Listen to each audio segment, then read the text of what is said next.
In today's video, I'm going to teach you how to insert a link in a rich text module in Hubspot.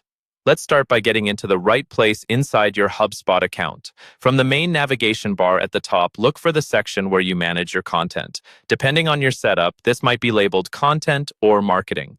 Hover over that, and then choose the type of asset you want to work on.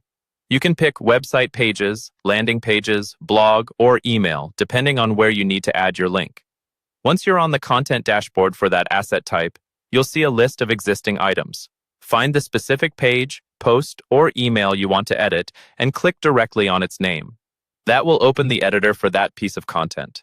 Inside the editor, you'll be looking for the rich text module, which is usually where your main body content lives.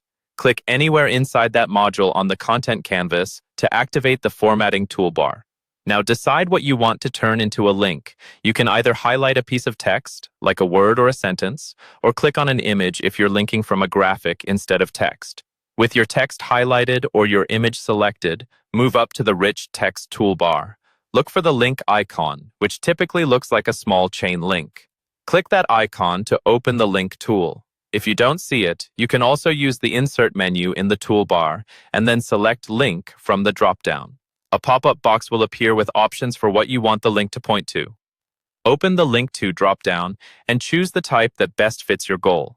If you're sending people to an external website, select URL and paste the full web address.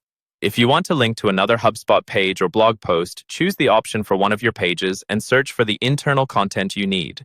You can also link to a Hubspot meeting link, which is useful for letting visitors quickly book time with you or your team. If you want to link to a file, like a PDF or a downloadable document, choose File and pick it from your file manager.